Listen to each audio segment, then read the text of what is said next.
لمتى سنظل رقودا نغرق في النوم ونشخر وعن الآذان.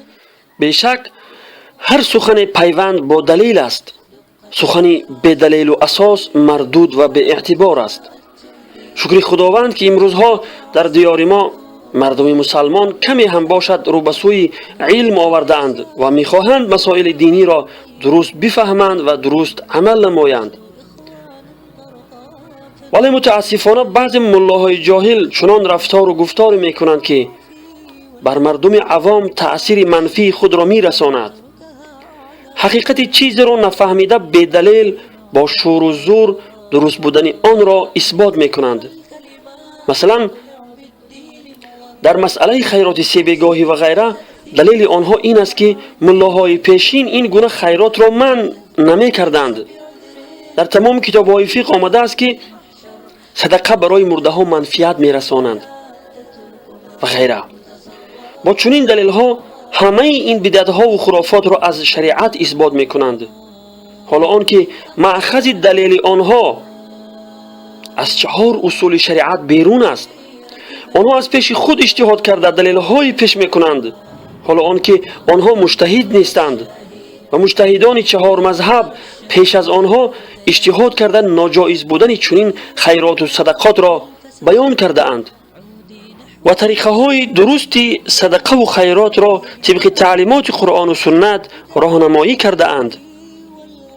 بعض ملاها و پیشوایان دین ناجایز بودن چنین خیرات و صدقات را اعتراف دارند و طریقه های درست و بهتری آن را هم می دانند، ولی نمی دانم از چه جهت باشد که از این خرافات مردم را منع نمی کنند و حتی خودشان در آن شریک می شوند و چنین دعوت ها را قبول می کنند.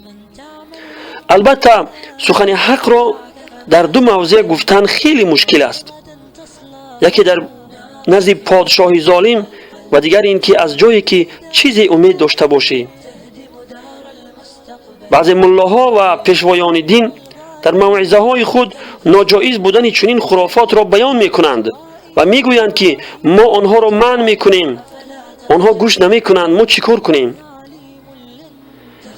من سببش را در آن می بینم که وقتی پیشوایان دین خودشان در چنین خرافات اشتراک می کنند و چنین دعوت ها را قبول می کنند، هیچگاه این رسم و رواج غلط از بین نمی رود.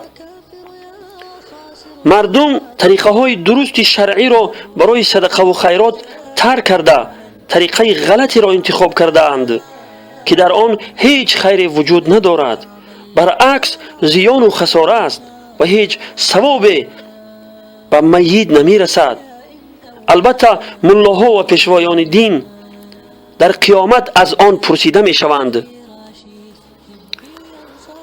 از بعض ملاهایی که عناد می‌ورزند و به دلیل منع کنندگان این گونه خرافات را به سلفی ها و کمونیستان و غیره برابر می‌کنند، مؤدبانه درخواست می‌کنیم که به جای این و آن کتاب‌های معتبر فقه حنفی را خودشان کشاده مسئله را تحقیق کنند و فتواهای فقیهان حنفی مذهب را قبول نمایند.